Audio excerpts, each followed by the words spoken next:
Okay, so we have to divide our skeletal system. How is the skeletal system different from the musculoskeletal system? How is the skeletal system different from the musculoskeletal system? The musculoskeletal system, you have muscles, and the muscles are the ones who are responsible for the movement of the bone. So, how do we flex our joint? How do we extend our joint? It is because of the muscle. So, the muscle is able to contract. Remember, in the past, we talked about 4 different types of tissues. We have epithelial tissue, and we have connective tissue, and the 2 other tissues are your excitable tissues. Your excitable tissues are your muscle tissue and your nervous tissue. So this bone is, what type of tissue is it? Is the bone a type of epithelial tissue, connective tissue, muscular tissue, or nervous tissue? The bone. The bone is connective tissue. So after we finish talking about this bone that is connective tissue, the next module, the next exam is going to be the other 2. It's going to be your muscular system, and we're going to end the course with the nervous system. And then in AMP2, you guys are going to start the endocrine and the respiratory and the heart and onward. But for now, we're going to be stuck in the joints, in the bones, in the skeletal tissue. Now, you also have to understand that this bone tissue will never move except the muscle move it. So the bone cannot move except that the muscle moves it. And the muscle will never move unless what happens? The brain sends electrical stimuli that causes the muscle to contract. Remember, we said that the muscle tissue and the nervous tissue are excitable. What does excitable mean? It means that they are able to conduct an action potential and facilitate the passage of this action potential to change the membrane voltage, to have a membrane voltage change, and that is going to cause a contraction in the muscle, shortening of the sarcomere, causing the muscle to contract. And when the muscle contracts, who moves? The bone. So the bone is not moving except that the muscle contracts. And the muscle is never contracting except that the nervous system sends action potentials. So you need brain, central nervous system, spinal cord, central nervous system, eliciting action potential, membrane voltage change. The membrane voltage change will cause contraction in the muscle. When the muscle contracts, the joint is going to flex or extend. So we have to divide our skeleton into 2 parts: the axial skeleton and the appendicular skeleton. So the axial skeleton comprises about 80 bones, including the skull, the vertebral column, so that very long vertebral column in your back, and the rib cage that provides support and protection for the body's vital organs. So that's like a case encapsulating all the soft, very important tissues. Your brain is encapsulated with the axial skeleton. Your heart, your lungs are encapsulated with this very strong connective tissue, your bone. While the appendicular skeleton consists of 126 bones, including the bones of the limbs. So now we're not talking about axial. We're not talking about the brain, the skull, the calvarium, the mandible, and we're not talking about the long vertebral column. We're now, or the rib cage. We're talking about the limbs. So this is the appendicular skeleton. It consists of 126 bones, including the bones of the limbs. These are the arms and the legs, and the shoulder girdle. The shoulder girdle is when you have a connection, a junction comprised of multiple joints, facilitating the movement and interaction with the environment. So here, this in blue is our axial skeleton, like an axis. Remember the y-axis, a vertical skeleton. That is your skull, and in the skull you have the frontal bone and you have the nasal bones, and then you have the zygomatic bones. These are right below your eyes, the maxilla, and you have the only movable bone in your skull. What is that? The mandible. Very good. And then you have the rib cage, and then you have the vertebral column.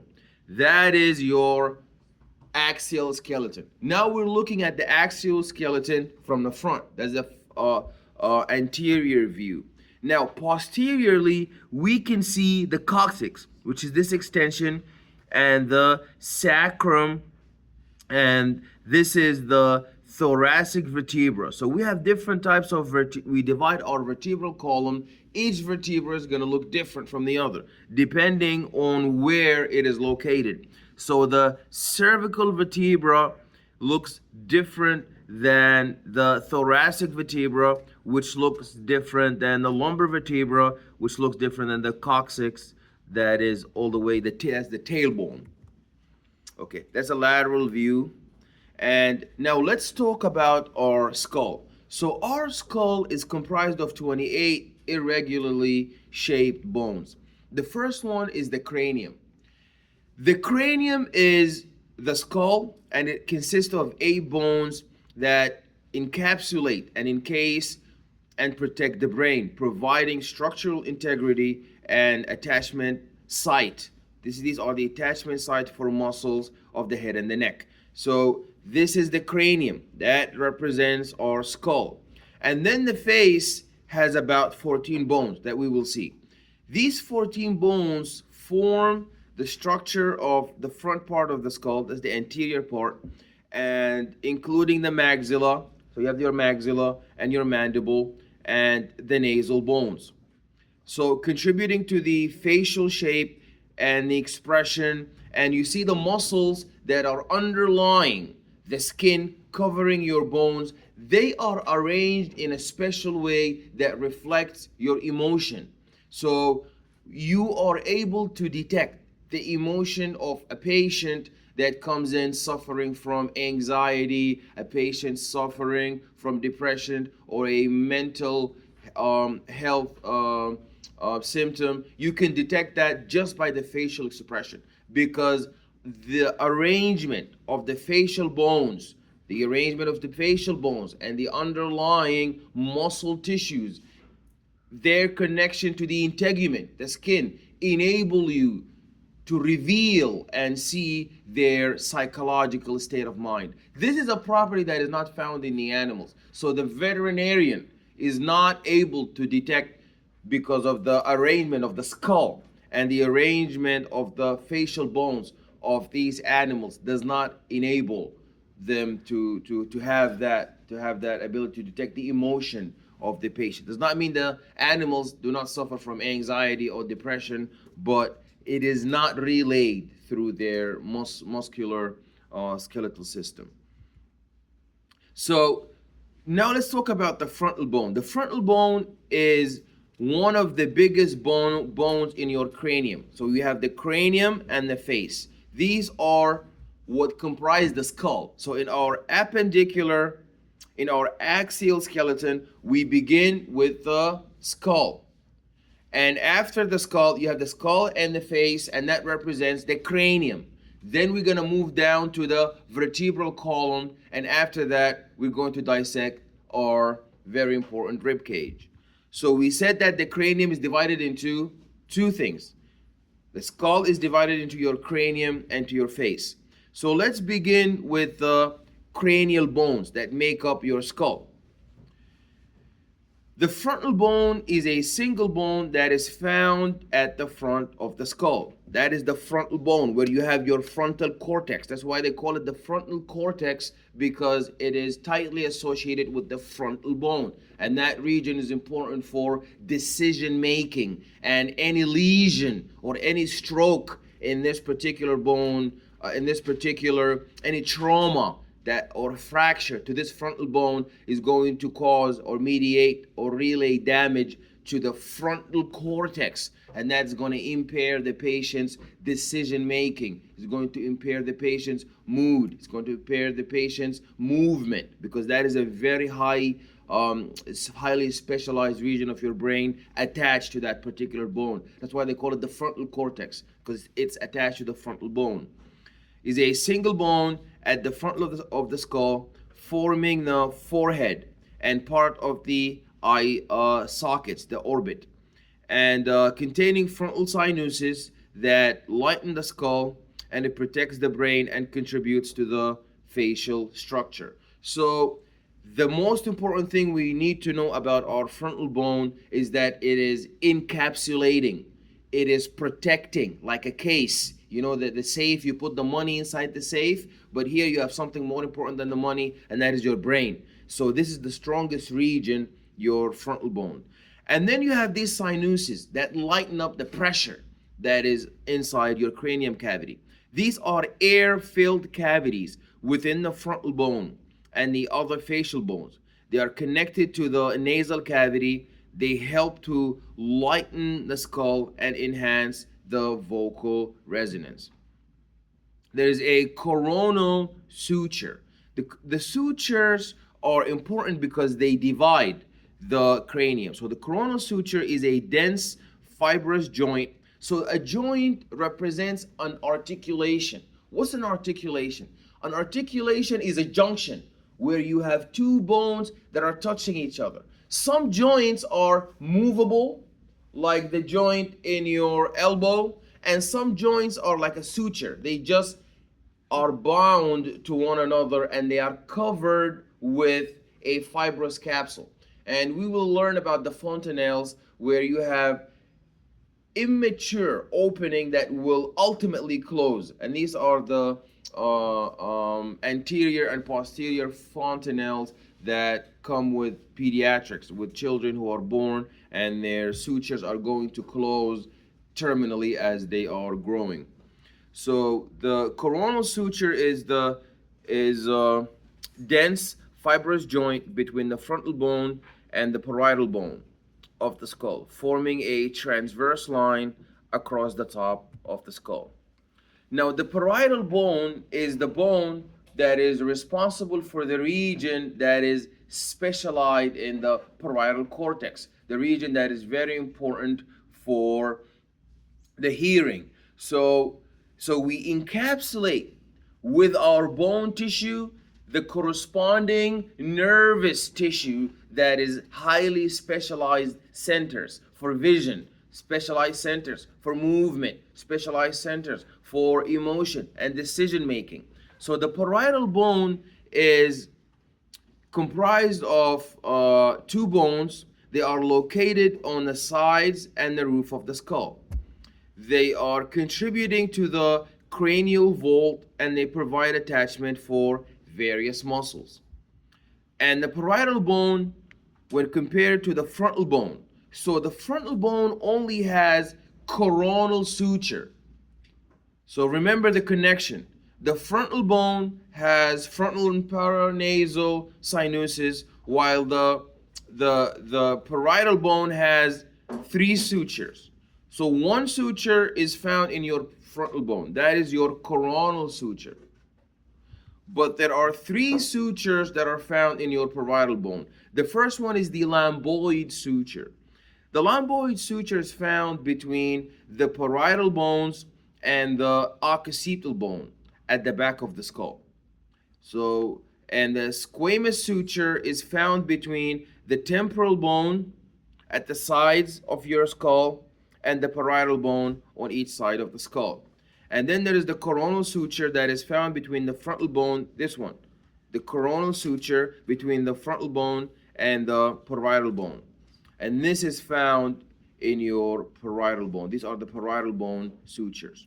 So the third bone now, after we have finished looking at the frontal bone and the parietal bone, there are the temporal bones. These are the side bones. And you have the major muscle, the temporalis, that is found at the sides of your head. The temporal bones are paired bones. They are doubled, one on each side, contributing to the sides and the base of the skull. They are housing the structures of the inner ear and provide attachment points for muscles of chewing. These are known as the muscles of the mastication, the muscles that enable the movement of this one and only movable joint, one and only movable bone in your skull. This is the attachment site for the temporalis muscle. The temporalis muscle that is able to move your mandible. And the temporal bone houses, the same way we saw the frontal bone having the frontal or paranasal sinuses. What is the other bone that also has a sinus? That is your temporal bone. So the temporal bone has mastoid sinuses, and these sinuses are air-filled sacs, are small air cells within the mastoid process of the temporal bone, and they aid in the ventilation and the maintenance of air pressure within the middle ear. So the temporal bone is responsible for the attachment of the temporalis muscle and the muscles that originate and insert on the sides of your skull. And also, it is the bone in which the structures of your inner ear are able to find their attachment and protection. So the temporal bone does not protect mainly the brain, but it protects these auditory meatuses. So the occipital bone, that is the bone at the far end. That is like the back, the trunk of the car. So the bone that is found at the lower region in the back of your skull is known as the occipital bone. So the occipital bone is a single bone located at the back of the skull, forming the base and the back of the skull and providing attachment for muscles of the neck and the back. So you see, because the occipital bone is located at the back of the head, it is the site of the insertion and the origin of the muscles of the neck and the muscles that are in the posterior. So we have, as we mentioned, we have movable joints and we have immovable joints.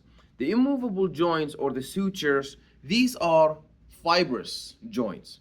They are between certain bones of the skull that allow for minimal movement or no movement at all, such as the sutures between the parietal, the temporal, and the sphenoid bones. So these immovable joints, what kind of substance do they have? What enables them to become immovable? Otherwise, they would have been able to move. So our joint, what kind of disease can happen to make it stiff? The fibrosis. So when we have a lot of fiber tissue that deposit due to scarring, due to injury, our bones are going to be locked in place. And you see this in the terminally ill or the elderly. Their hip joint and their knee joints, they are stiff due to the fiber. So in your brain, so you have joints known as the sutures, but these sutures are immovable. In the past, they used to have gaps. They used to be able to articulate and move. But what makes them very stiff and very strong and unable to move? It is the substance. What substance is that? What is the substance that causes the joints to be immovable? The fiber.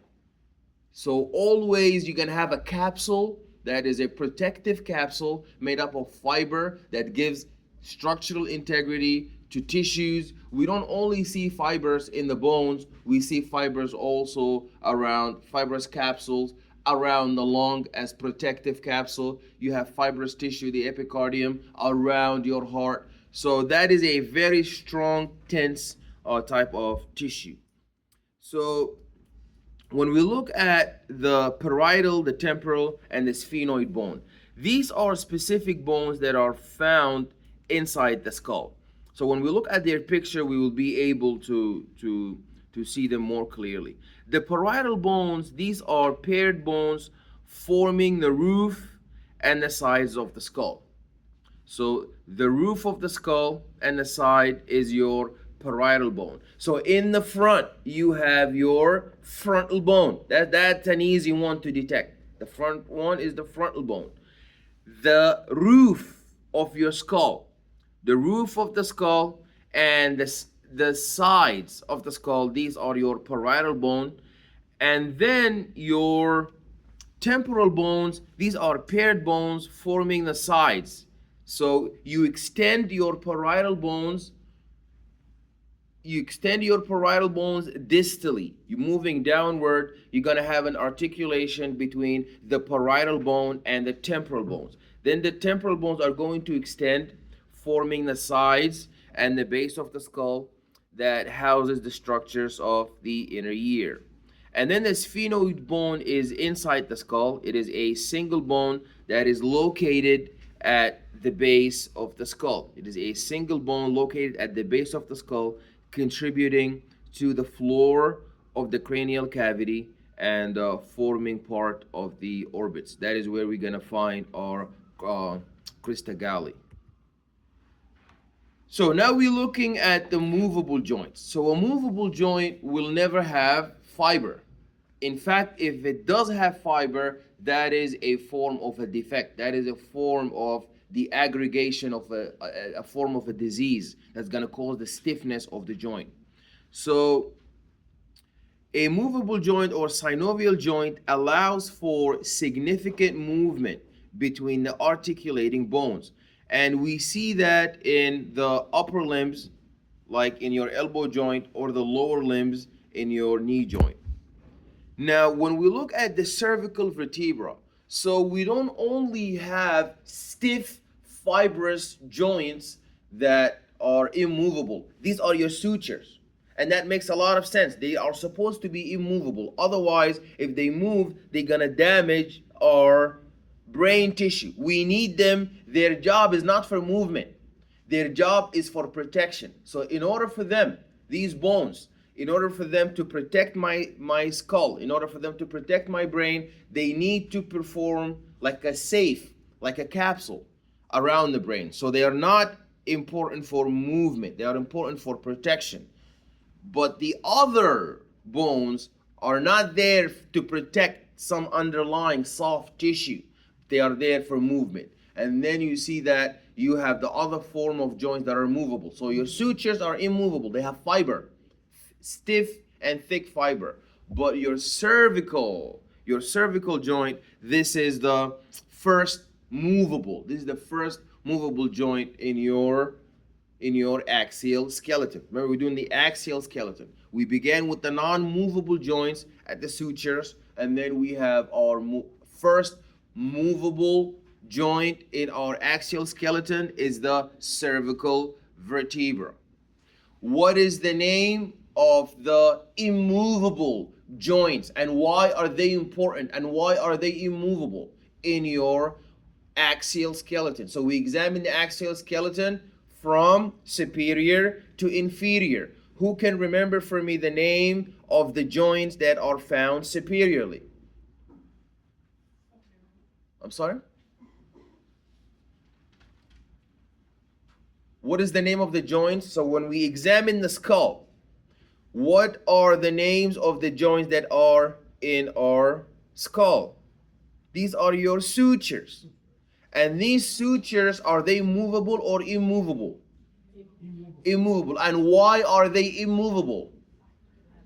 Because they have a lot of fiber. And it is useful for them to be immovable, or is it useful for them to be immovable? It is useful, it is important for them to be actually immovable. And why is that? Because their job is not to move. Their job is to just surround, encapsulate, and lock the brain from inside like a helmet. You don't want your helmet to be movable. But that is not the only type of joints we have in our axial skeleton. What is now, as we're moving down from superior to inferior, what's the name of the first joint that is movable? That is the cervical vertebra. So the first cervical vertebra, also known as the atlas. So the atlas is the uppermost vertebra of the spine. It is located just below the skull. It supports the skull and allows for the nodding movement of the head. So if you nod to the front anteriorly or move your head backward, that is because of the atlas. What is the atlas? The first cervical vertebra. So inside your cranial cavity, you have the sphenoid bone and the ethmoid bone. So the sphenoid bone is a single complex bone that is situated at the base of the skull. It is contributing to the floor of the cranium and the sides of the orbits. So the eye sockets, part of them is made by the zygomatic bone, and the remaining part is your sphenoid bone, and it helps to connect and stabilize the cranial bones. The ethmoid bone is a delicate, irregularly shaped bone that is located at the roof of the nose. It is located at the roof of the nose and between the orbits, the eye sockets. So right below the nose, you have your ethmoid bone, and posterior to your ethmoid bone is where you have your sphenoid bone. So the ethmoid bone is more connected to the front part of your face, your eyes, your eye socket, as well as the nasal cavity and part of the eye socket walls. Okay, so this is very important. Now we're able to see this. If you look at the mouse, this is our frontal bone that is protecting the frontal cortex. Then at the roof, right behind the frontal bone, what do you have? You have the parietal bone. So you have the roof of the skull, the parietal bone, and it extends a little bit downward. You see the orange? There's supposed to be some orange layer here, but it's actually in the back. So this blue does not go all the way to the back. It's only the frontal part. Then right behind it is your orange parietal bone, and there are two, you see, and it extends downward, and then right below it is your temporal bone. That is the pink temporal bones. So inside your cranial cavity, you have your sphenoid bones. So when we look at the bone sagittally, we are able to see these bones more from inside. But we're looking at the prominent bones that are outside. So you remember, we begin very big and then we narrow down. Don't be trying to identify where the ethmoid bone and the sphenoid bone is, and you don't know the really big frontal bone. Okay, and we don't know so you begin with very big, that's the frontal bone, and on the side is your parietal bone. Then what is the next biggest bone? You see your very important, this is the mandible. That is the only movable bone, and this is the maxilla. This is the maxilla, and this is the zygomatic bone. This is the zygomatic bone, and this is your sphenoid bone that is in the middle of the cranium. So something like that, you have to sit down and look at it, especially in the lab. When you're looking at the skeleton, you have to have this anterior view, and you're able to look into the structures. You have to look into the structures and look here and see that this is the ethmoid bone, and try to finding it on the skull. So this is where like I said, the flashcards are gonna come in, the videos, and the models. This is where we're gonna rely mostly on that. Then after the bones and the muscles, then we're gonna go back to homeostasis. But it's always the musculoskeletal system. That's where there's a lot of description, a lot of memorization, not a lot of explaining, not a lot of analytical skills. It's just memorizing, and that's the phase of the descriptive phase of our course. Okay, so now that is showing us also our frontal bone, the parietal bone, and then you have the sphenoid bone, and this is the vomer. And if we look, you see the roof of your skull is not entirely the frontal bone. That is your parietal bone. That is your parietal bone. And to the sides, and that's the easiest one to remember, is your temporal bone, because there's a huge muscle attached to the temporal bone known as the temporalis. So right here, You have a huge muscle attached to this region known as the temporalis. Temporalis. And what is the name of the bone that I said, the trunk of the car, all the way in the back? What is that called? Occipital bone. Occipital bone.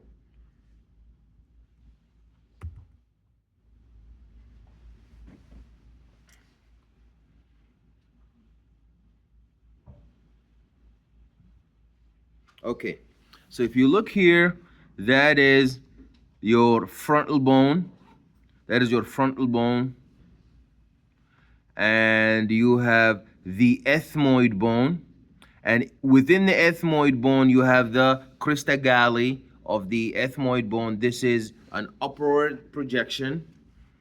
And in the cribriform plate, of the ethmoid bone, this is the cribriform plate of the ethmoid bone. And this is the lesser wing of the sphenoid bone. And this is the greater wing of the sphenoid bone. And this is the sella turcica. So this is all our sphenoid bone. It looks like a bat. You see Batman? Do you see the Batman sign? This is the bat bone, known as the sphenoid bone. Where do we find the crista galli? This is really important. Where do we find the crista galli? It's right here. This is your crista galli. We find it. It's an upward projection. That's why we needed the models. It's an upward projection that is found in your ethmoid bone. So when we are examining our skull, looking at it from above, in the beginning, so now no more frontal bone. Do we have frontal bone here? We have already cut the calvarium. The cap is your frontal bone, parietal bone, descending a little bit, and then you have your temporal bone, and then when you remove that, you have the bottom part. So your face, your head is like a helmet, a cap. They call it the calvarium.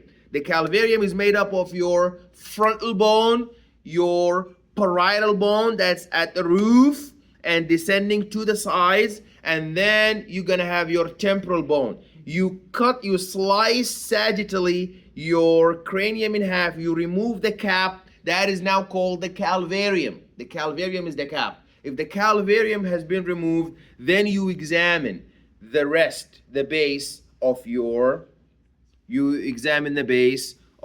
cranial cavity. When you examine the base, this is the front, that's where your nose is, and this is the back. So the first bone you will see here in this color, what color is that? Light blue? Light blue. So if you look at light blue, is this light blue? Turquoise. Turquoise. Yeah. Okay. So if you look at the turquoise bone, what is that? What bone is that? That's no, not frontal.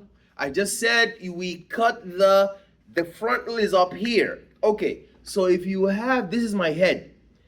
It is made up here of the frontal bone, then the parietal bone, then the parietal bone extends downward a little bit, then you have your temporal bone and occipital bone in the back. If I cut in half and remove that, that's called the calvarium, remember? So now we remove the whole thing. No more frontal bone, no more roof, parietal bone, no more temporal bone. They're all gone. Now you're looking at the half and down, from my nose and down.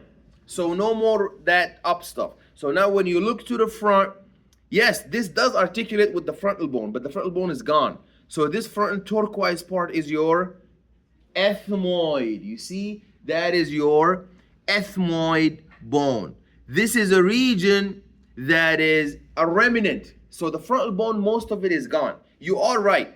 That is the frontal bone, but the majority of the frontal bone is gone. We begin with the remnant of the frontal bone, and the remaining is the ethmoid bone.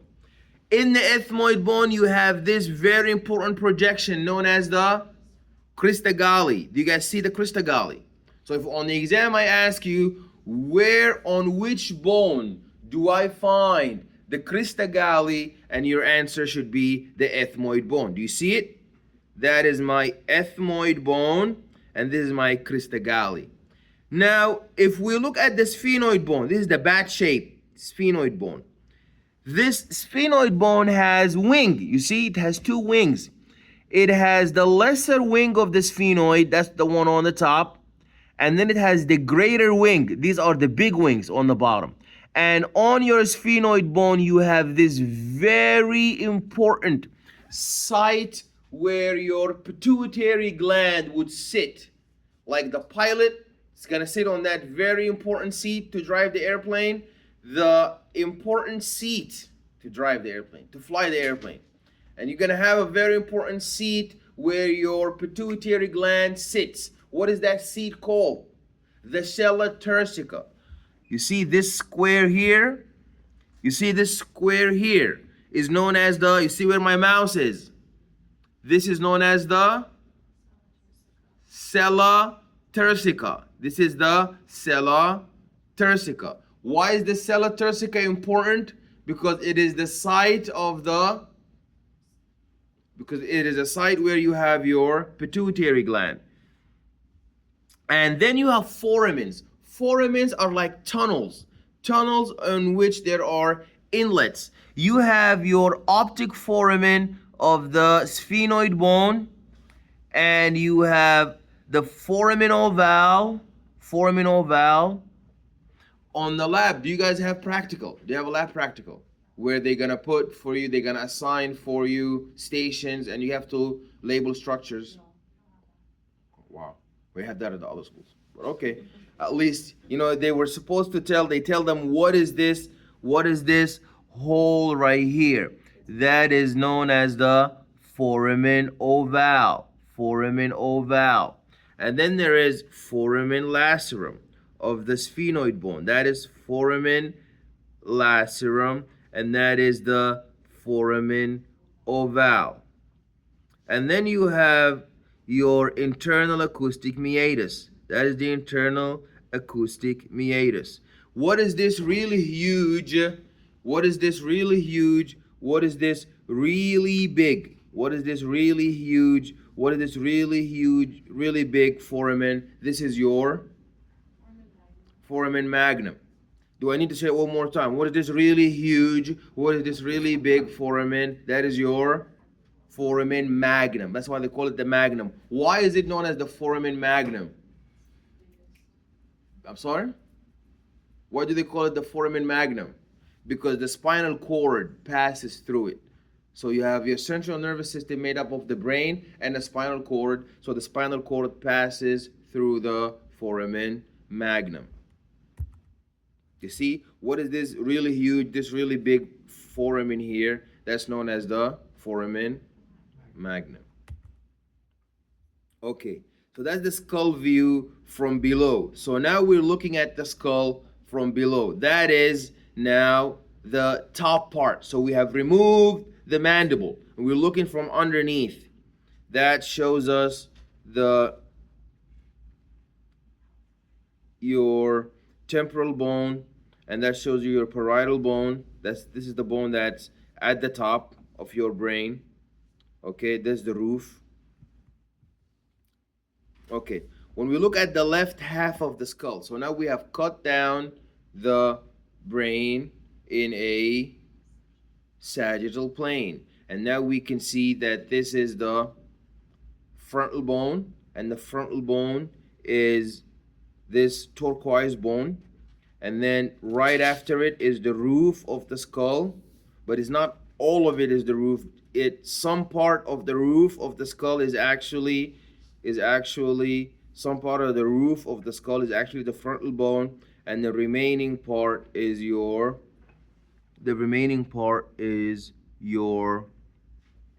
parietal bone, and in the end you have your occipital bone. That's your occipital bone.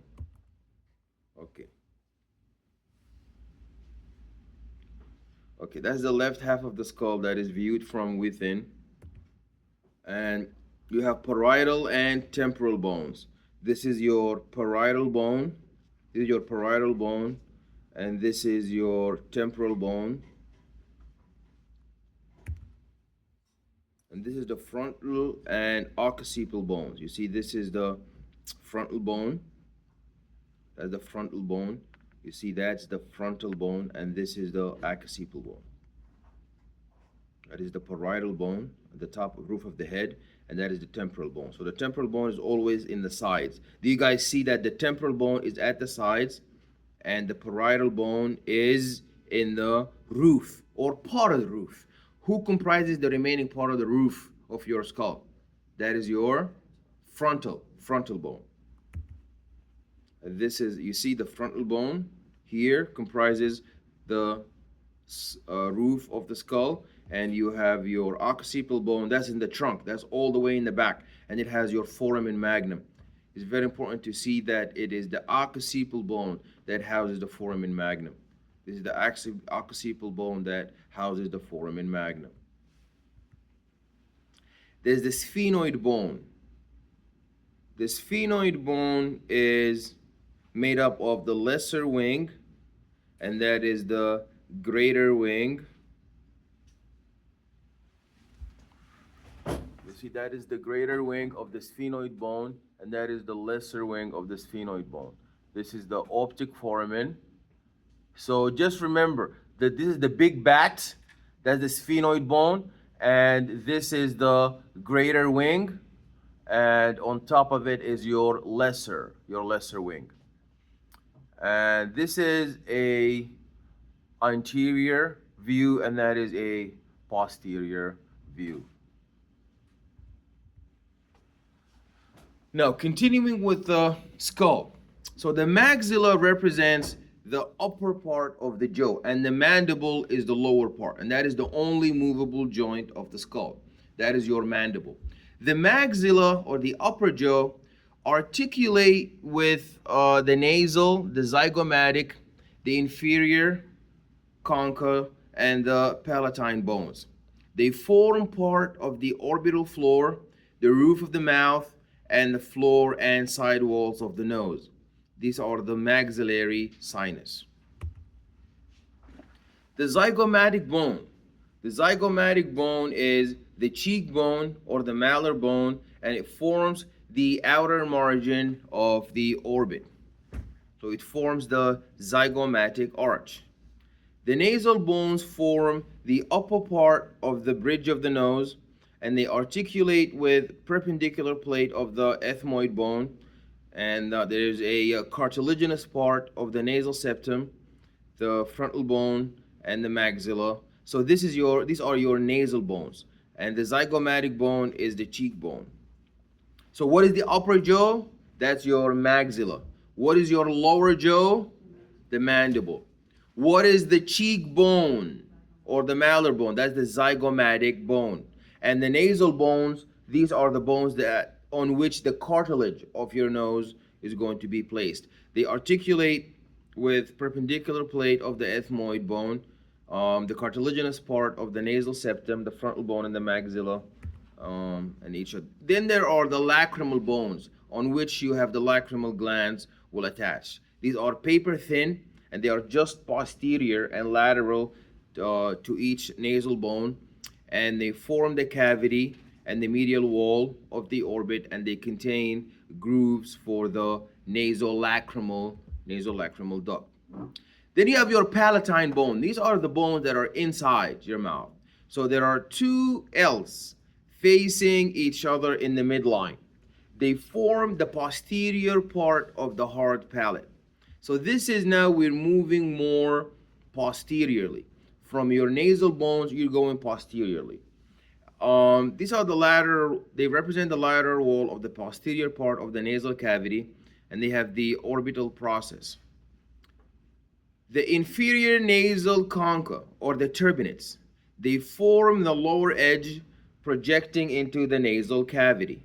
They also form the nasal meatus. They articulate with the ethmoid, the lacrimal, the maxillary, and the palatine bones.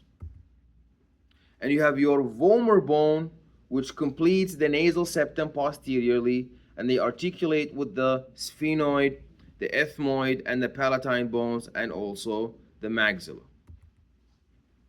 So that shows us our incisors, and these are our premolars, these are our molars, and These are your incisive canals, and that is the cheekbone. That is your zygomatic. That is your zygomatic bone. And these are the frontal processes. These are the sinuses. These are the sinuses that are filled with air to alleviate the pressure. These are the frontal sinuses, and these are the ethmoid air cells. These are the ethmoid air cells, and these are the nasal concha. You have the superior, middle, and inferior conchas. And this is the maxillary sinus. These are the maxillary sinus. Zygomatic and palatine bones. These are the zygomatic and palatine bones. You see the zygomatic bone? That's the cheekbone, the zygomatic bone. And then you have your palatine bones that are found inside of your oral cavity.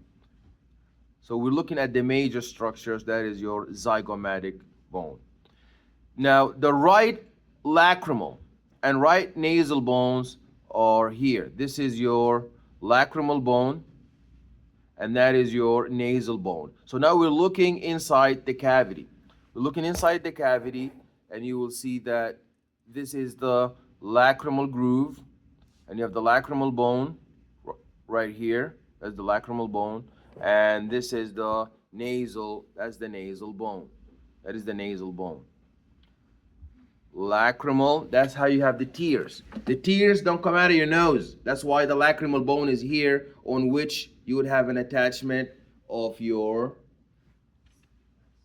nasolacrimal ducts. But this is your nasal bone, which is right adjacent to it. Nasal bone and lacrimal bone.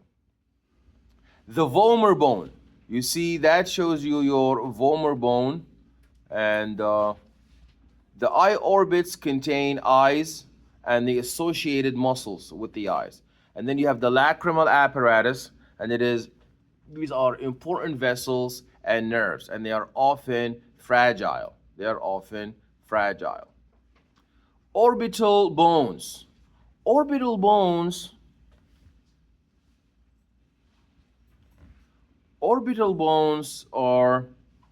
have the optic foramen.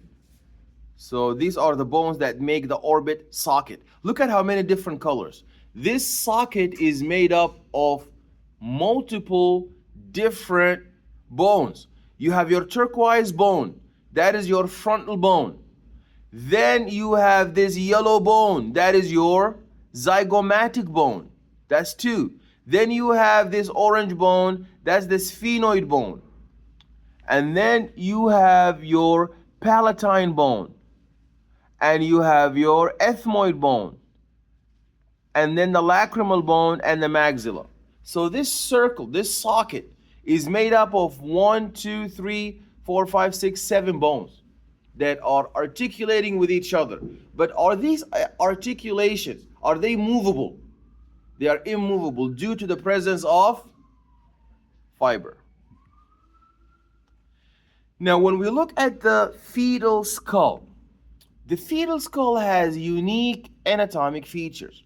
They have different proportions of cranium and face. There are different proportions of head and height and body height.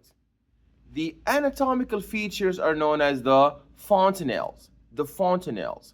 The fontanelles. These are soft spots on a baby's skull. On a baby's skull, where the bones have not yet fused together. These are the fontanelles. These are soft spots on the baby's skull where the bones have not yet fused together. And they allow the skull to be flexible during the process of the birth, and they provide space for brain growth during the infancy. There's also mandibular symphysis. This mandibular symphysis, this is the line of fusion between the two halves of the lower jawbone, the mandible, in a fetus and an infant. It typically fuses completely by age 2. So you see, the fetal skull is full of gaps, and these gaps are useful. So why isn't the head of the baby fully and completely articulating? Let's look at the fontanelles. If it wasn't for these fontanelles, these gaps, if it wasn't for this symphysis, mandibular symphysis, the baby's head will not be able to rearrange properly on its exit during the process of labor. When the mother there's expulsion of the baby during the childbirth. If the baby's head was fixed with these fibrous sutures, it will not be able to move, but it needs to make some rearrangement. So this skull rearrangement makes the fetal head more fluid and more able to absorb the shock and the trauma that may come with this physical pressure of expulsing the baby. There are paranasal sinuses. These are air-filled spaces within the bones around the nasal cavity. In the fetal skull, they are not fully developed, but they will expand and develop further after the birth. So the teeth, in the context of the fetal skull, the teeth refer to the developing tooth buds within the jaw bones, and these will eventually erupt through the gums as the child grows. So you see, these are the fontanelles. You guys see the fontanelles? We need these fontanelles in order to help the baby to have a skull that is fluid and able to undergo the compressions and the ability to expel out of the uterus. This is the anterior fontanelle. This is the anterior fontanelle. And this is your posterior fontanelle. This is the anterior fontanelle, and that's the posterior fontanelle. And obviously, these fontanelles are going to completely fuse and lock. Now, continuing with our axial skeleton, we are now moving downward. We have finished with the skull. We are finished with the frontal bone and the parietal bone. We have finished with the temporal bone. We have finished with the occipital bone. And we look down, we saw our frontal bone and our ethmoid bone that has the crista galli, and then we went through the sphenoid bone, and then we moved posteriorly to the occipital bone. Now we have to move down more inferiorly, and we're gonna see that before you reach the vertebra, you have your hyoid bone. That's the bone of the neck. So the hyoid bone is a U-shaped bone, and it is a site for neck and head muscle attachment. It has no articulation with other bones. So do you see the U-shaped bone? Do you see the U-shaped bone? It has lesser horn, and this is greater horn. That's the greater horn, and these are the lesser horns. This is the hyoid. This is your whole hyoid bone. That's the body of the hyoid bone, and that's the lesser horn of the hyoid bone. And do you see, where do we find it? That's the site where you attach your larynx. So you have your hyoid bone and your larynx that has cartilage that is attached. So the hyoid bone is the site for muscular attachment, is U-shaped, and it is the site of muscular attachment, and it is the site where your larynx, the voice box, would attach. The vertebral column. The vertebral column forms flexible longitudinal axis of the skeleton. So the vertebral column forms a flexible longitudinal axis of the skeleton. It has 7 cervical vertebrae. It has 7 cervical vertebrae, including the atlas. It has an anterior and posterior arches, including the axis. So there are 7 cervical vertebrae, followed by 12 thoracic vertebrae, ending with 5 lumbar vertebrae that include your sacrum and your coccyx. This is very important that you understand. We have a vertebral column, and this vertebral column is made up initially, superiorly made up of 7 cervical vertebrae that include the atlas and the anterior and posterior arches, and they are including the axis known as the dens. Then after the 7 cervical vertebrae, you have 12 thoracic vertebrae. And then after the 12 thoracic vertebrae, you have 5 lumbar vertebrae, including your sacrum and your coccyx. They fuse with age, and there is no vertebral foramen in the sacrum and the coccyx. So you see, these are your 7 vertebral. These are your 7 cervical vertebrae. These are your 12 thoracic vertebrae, and these are your 5 lumbar vertebrae. There are no foramens in the sacrum and the coccyx. Now, when we look at the vertebra, its structure is very interesting. You have your atlas. Who did we say the atlas was? Who did we say the atlas was? The atlas was the vertical vertebra. The first vertical? Is it the first vertical vertebra? What is the atlas?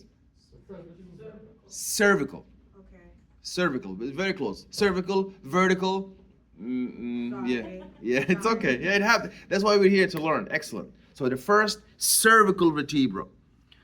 So this is the first vertical vertebra known as the atlas.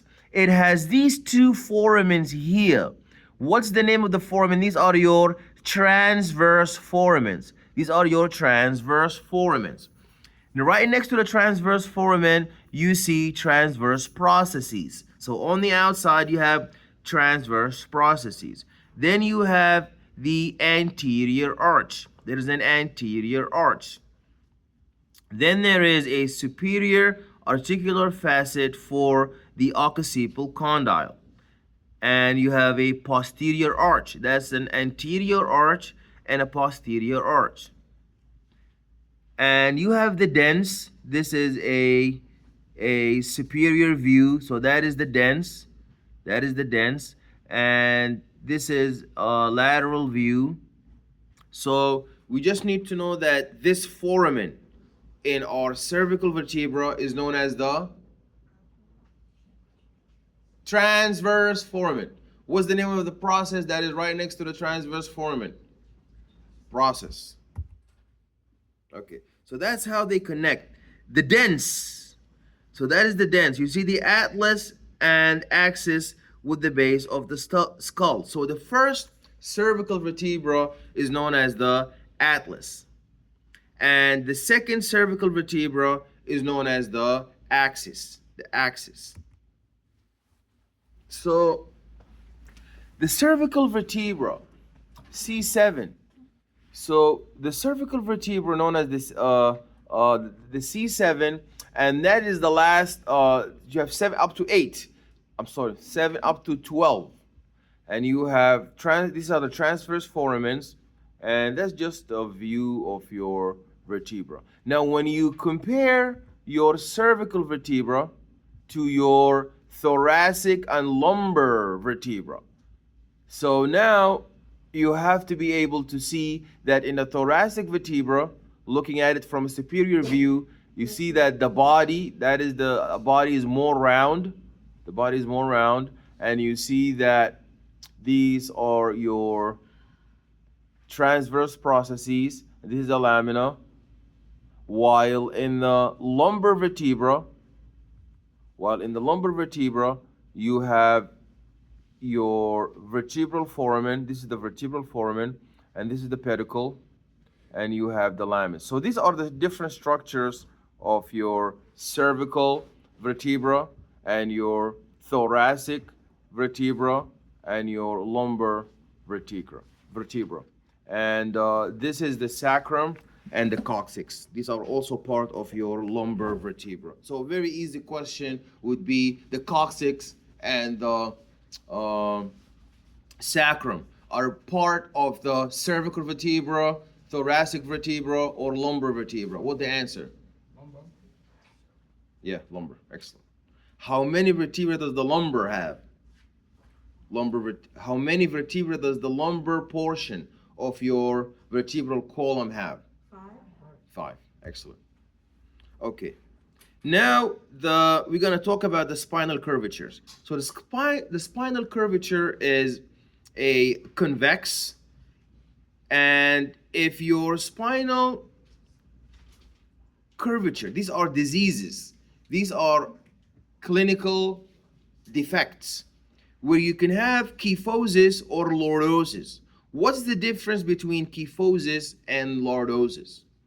Kyphosis is when the curvature of the spine is convex, like a bowl, while the concave curvature is like a hill or a mountain. It's bulging outward. We're gonna see a photo in a little bit. So in kyphosis, you see that there is thoracic or sacral kyphosis, and this refers to the mid region of the spine, consisting of those 12 vertebrae, T1 to T12, that are attached to the ribs. So the thoracic spine has a natural kyphotic curve. So kyphosis is when we are bulging outward, making a convex shape, like a bowl. And sacral kyphosis is the lower part of the spine. So that is below the lumbar region, consisting of 5 fused vertebrae, and then the sacral spine also has natural kyphotic curve. And then concave is the opposite. Concave is when the bulge is actually inward. So you have a shape of a bowl, and that is known as lordosis. So that is the cervical region is bulging outward. So if okay.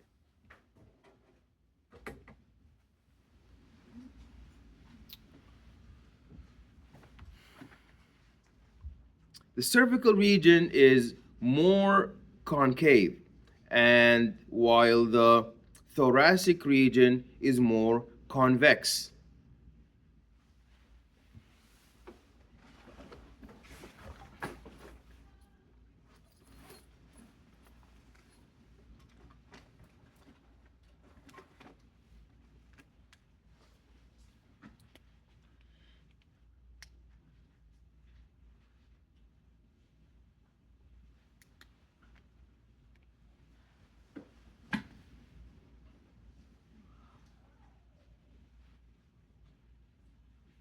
That's the cervical region.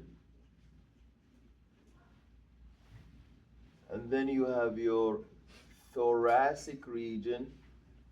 And then you have your lumbar region. And then your coccyx.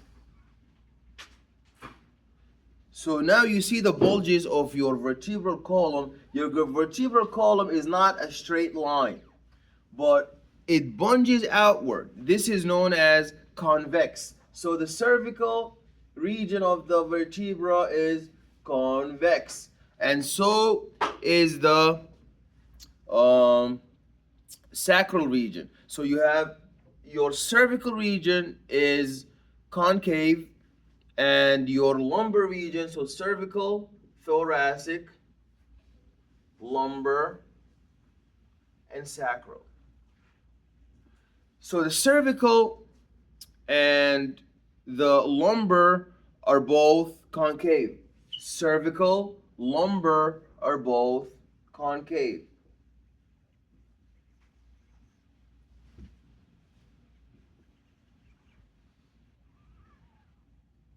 And the thoracic is convex, and so is the sacral. So our vertebral column is not a straight line. So the thorax is made up, we talked about this, it is 12 pairs of ribs and vertebral column. It has a sternum. So you have a sternum that is made up of the manubrium, that is the upper part.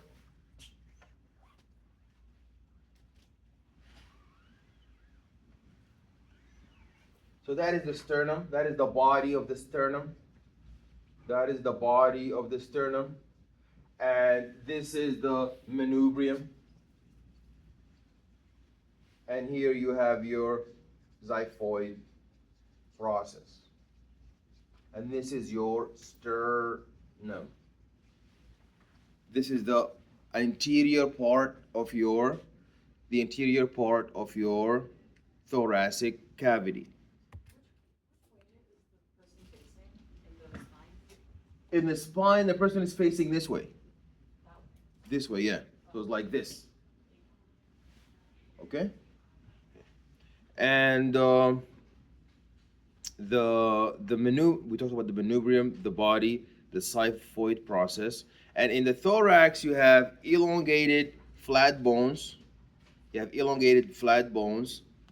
And there are articulations. Is this clear? You guys have a question about this? Okay. So the person is facing this way. So the cervical spine curves, concave, and then convex, and then concave again, and then convex out again. Okay? So there are elongated flat bones. These are your thoracic ribs.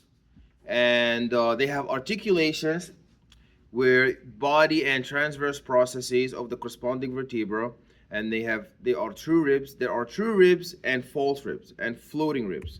So what I need you to appreciate here is that you have the manubrium, that's the body of the sternum, and that's the xiphoid process.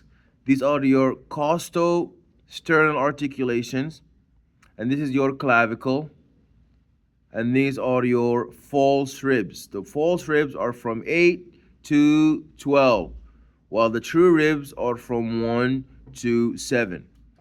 And this is a costosternal articulation. That's the costosternal articulation.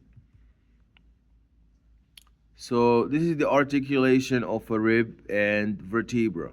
You see, that's the vertebra, that's the rib, and that is the vertebra. Okay. Disorders of the axial skeleton. There is a mastoiditis. Mastoiditis meaning we have inflammation. So this is an infection of the mastoid bone, which is located behind the ear. And so that's an infection of the mastoid bone that is located behind the ear. It typically results from untreated or severe otitis media or middle ear infection, and can cause symptoms such as pain, swelling, and redness behind the ear, as well as the fever. So this is an infection of the bone itself, and it is found behind the ear. So bacteria and microbes enter through the ear, and they end up causing inflammation in the bone tissue. It is a propagation of middle ear infection, and can cause symptoms such as the pain, swelling, and redness behind the ear, as well as fever. Otitis media. Otitis media, this is an infection or inflammation of the middle ear. Infection or inflammation of the middle ear. It is often caused by bacteria or viruses. It is common in children and can cause ear pain. This is very important. It is a microbial infection that leads to inflammation of the middle ear, and it often caused by bacteria or viruses. It is common in children and can cause ear pain and a fluid buildup, and can sometimes cause hearing loss. And that sometimes may include earache, fever, and irritability. Lordosis. This is an excessive inward curvature of the spine, typically in the lumbar or the lower back region. So the lumbar region is supposed to be concave. Lordosis is when it is excessively bulging inward, and it can lead to a way back appearance and may cause lower back pain. Kyphosis is an excessive outward curvature of the spine. Excessive outward curvature of the spine, typically in the thoracic upper part region. So the thoracic upper part region, there is an excessive outward stretch, and it could result in a hunched or rounded back and may cause back pain and stiffness. Okay. Scoliosis and Scheuermann's disease. They're also known as Scheuermann's kyphosis. This is a condition where the vertebrae grow unevenly during adolescence, resulting in a more pronounced kyphotic curvature of the thoracic spine. This can lead to a hunched posture, back pain, and stiffness. Scoliosis, this is a condition characterized by an abnormal lateral curvature of the spine, which can take the shape of an S or a C when viewed from the back. This is an abnormal, but this is not frontal, anterior, or posterior. This is actually a lateral. So some people they have an anterior bulge that is inward. That is known as lordosis. Some people have an outward hunch like this. That is known as kyphosis. Some people have neither. It is not an anterior deviation or posterior. It is actually lateral. So now their spinal cord is not bulging to the front or to the back. It is bulging to the side like that. So that is known as scoliosis. Is characterized by abnormal lateral curvature of the spine, which can take the shape of the S or the C when viewed from the back. It can occur in the thoracic, lumbar, or both regions of the spine and may cause uneven shoulders, waist, or the hips. Okay.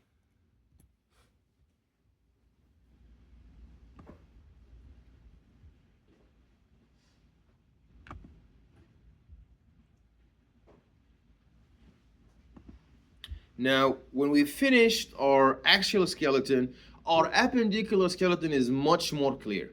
It is only the axial skeleton that's a little bit complicated with all the vertebra and all of the very important foramens that give all the blood and nutrition to your central nervous system and your peripheral nervous system. But your appendicular skeleton is very more straightforward. So in the appendicular skeleton, we have to divide it obviously into a superior and inferior divisions. So you have your upper extremity and your lower extremity. In your upper extremities, you have the you have the shoulder girdle, and you have the humerus. The shoulder girdle is made up of the scapula and the clavicle, and there are alterations identifying the structures. So, what is the shoulder girdle made up of? It is made up of the scapula and the clavicle. And there are articulations identifying the structures. There's the arm. The arm is the humerus identifying structure. So we're going to look at the arm and then the forearm. So these are generalized terms, but we have to dive more in detail. So the shoulder girdle is made up of the scapula and the clavicle. The arm, so we just say arm, but actually it's the humerus bone. So the arm is the bone and the muscle and the nerves and the blood vessels. But we just say arm. We just say forearm. The forearm is basically your ulna and your radius bones and your muscles. So now let's look at the scapula. The scapula, you have to look at the scapula. That's a look of the scapula from the back. That is a posterior view, and that is an anterior view. So this cavity is a very important cavity known as the glenoid cavity. and there is a supraglenoid tubercle.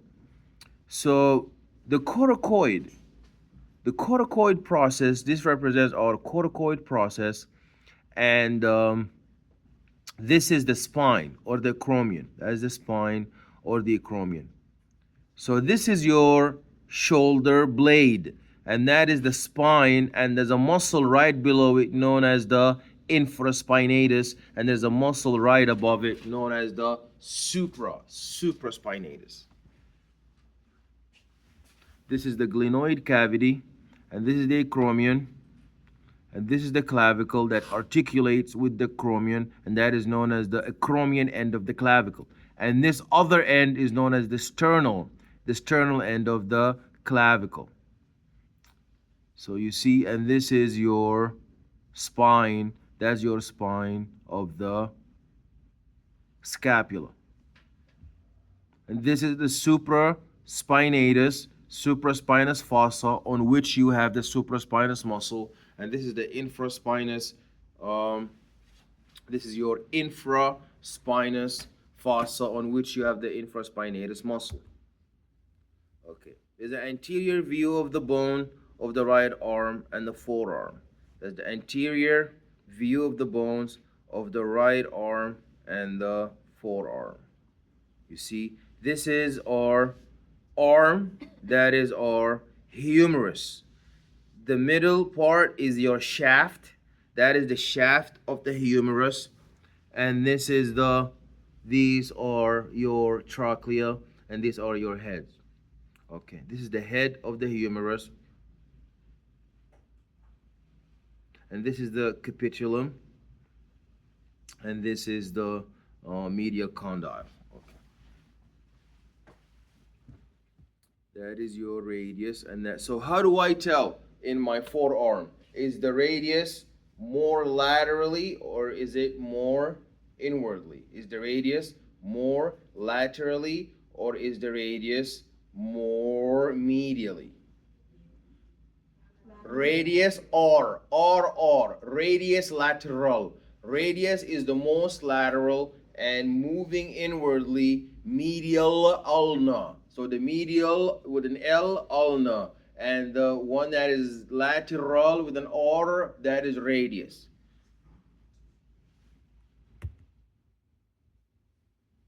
That is the radial tuberosity, and that is the neck, and that is the head of the radius.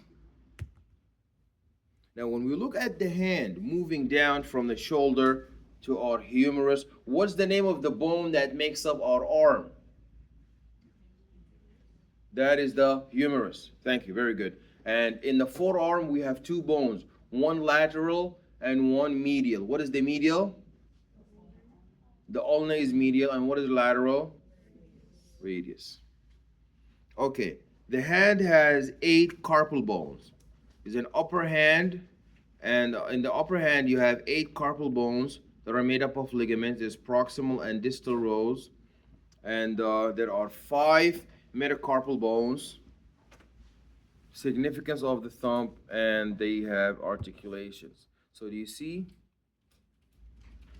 This is the ulna, that is the radius, and we have our scaphoid bones and lunate bone, and this is the triquetrum, and this is the capitate, and that is your trapezium, and this is the trapezoid bone, and that is the hamate. So you guys don't have practicals, you don't got to memorize all of this, but you got to know that this outer part here is there's a middle part, there's an outer part, and there's an inner part. So you have here these are your carpal, these are your metacarpals, and these are your phalanges. So your carpals, these are the wrist bones. Wrist bones are your carpals. Then in the middle here, you have your metacarpals, and then you have those 3 bones on each finger representing your phalanges.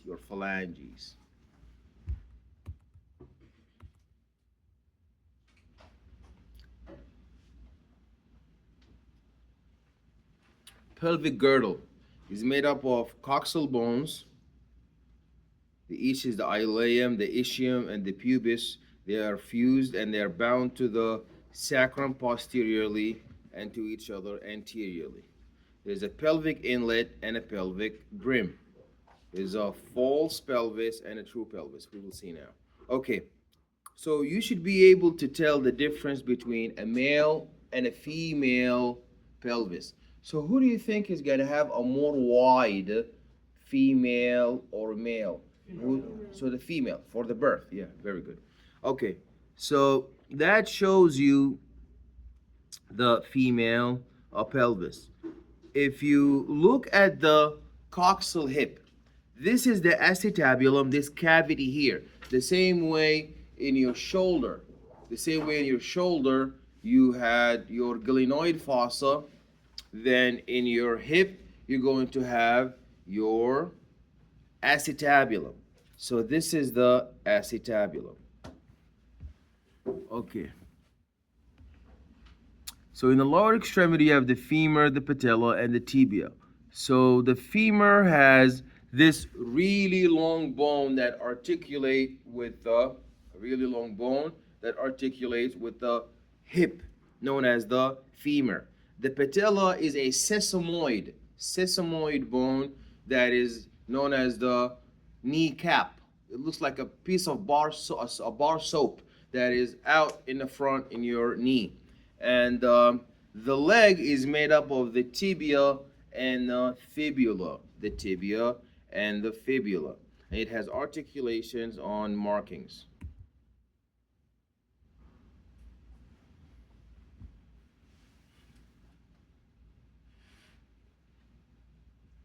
This is the right femur. That's the anterior view. You see the femur, and that is that's the posterior view. And you have the right tibia and the fibula, and this is the right tibia and the fibula. And you see the sesamoid patella. You see the sesamoid bone, the patella. And in the lower extremity, in the foot, you have about 7 tarsal bones. In the foot, you have about 7 tarsal bones. So there is a longitudinal arch, and this refers to the arch that runs along the length of the foot from the heel to the toes, that is outlining the length of the foot from the heel to the toes, and it includes both the medial and lateral longitudinal arches. Then there is a medial longitudinal arch. This is the higher and more prominent arch on the inside of the foot. It is running from the heel to the ball of the foot. It is supported by the plantar fascia and the tendons of the foot, and is crucial for absorbing shock and providing stability while walking or running. So there is when we talk about arch construction in the lower extremity, there is a lateral longitudinal arch. This is the flatter and lower arch on the outer side of the foot that is running parallel to the medial longitudinal arch, and it helps in weight distribution. There is a transverse arch. This arch runs across the width of the foot from the medial to the lateral side. It is located at the metatarsal regions near the ball of the foot and helps in maintaining the foot shape and providing the flexibility and the support. So that shows us our talus. That's the very big bone. That's the talus. That is your calcaneus bone, and that's the navicular bone, and these are your 3 cuneiform bones. That is your cuboid bone, and these are the metatarsals. So the same way the metacarpals are long straight bones, so are the metatarsals. It is the phalanges that have distal part, proximal part, and a middle part. Okay, arches of the foot. That shows you a flat foot. So flat foot, look at a flat foot compared to a foot that has a normal longitudinal arch. So the flat foot has this bone, you see the arch is, if you look at the lateral longitudinal arch, you see the cup, you see right here, this curve. But in a flat foot, it is more depressed and more straightforward. Okay, and this is the transverse arch. So the transverse arch, the high heels and the resulting weight on the metatarsal heads is going to cause like a lot of inflammation. Okay, it's going to cause a lot of inflammation.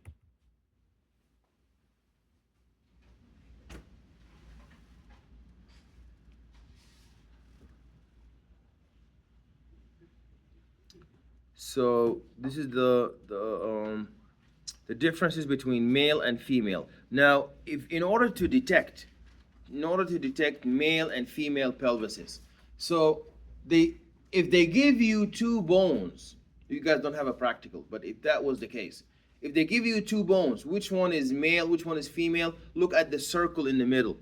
The wider one is female.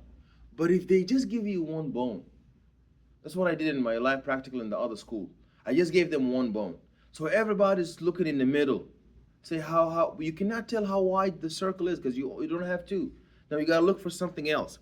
You gotta look here, exactly. So you gotta look at this subpubic angle.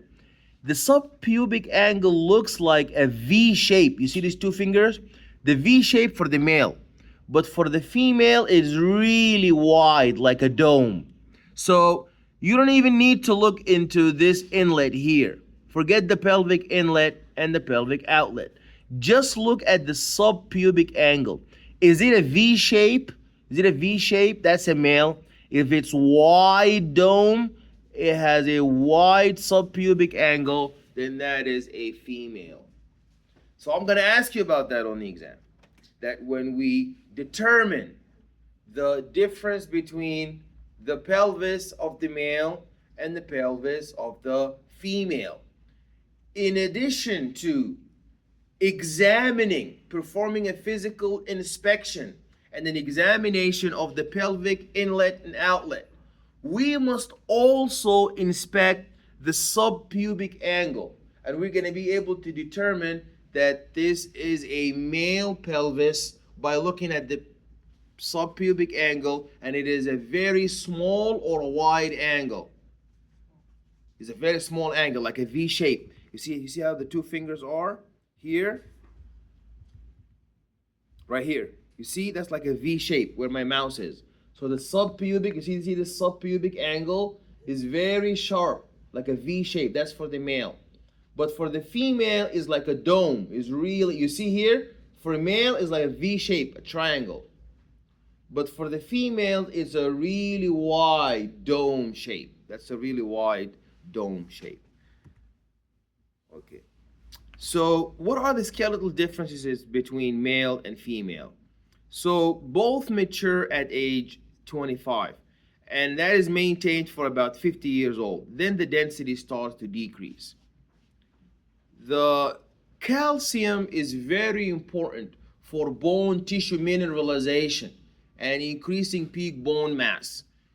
But in addition to the calcium, we must also have vitamin D, because if you have too much calcium, that is in your intestine, but you cannot absorb it into the blood, how are you going to be able to absorb this calcium from the intestine into the blood? So you need the vitamin D, and you need both. You need a lot of calcium and you need a lot of vitamin D to be able to absorb it, because having a lot of calcium and no vitamin D to help the absorption is just going to lead to the excretion of the calcium out your body. So the structural changes in the bone, the cartilage and the muscle, are going to deteriorate with age, but with moderate stress like exercise. So daily activities of exercise are going to increase the peak bone mass. Increasing the peak bone mass is going to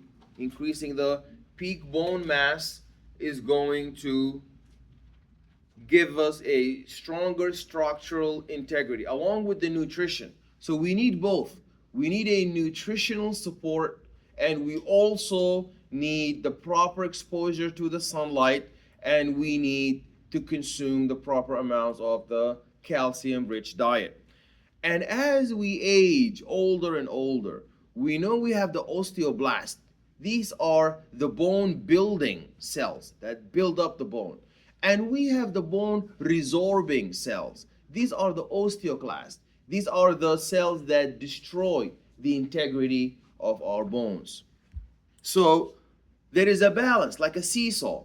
In the beginning, as a child, we have a lot of osteoblasts are active that are building up the bone.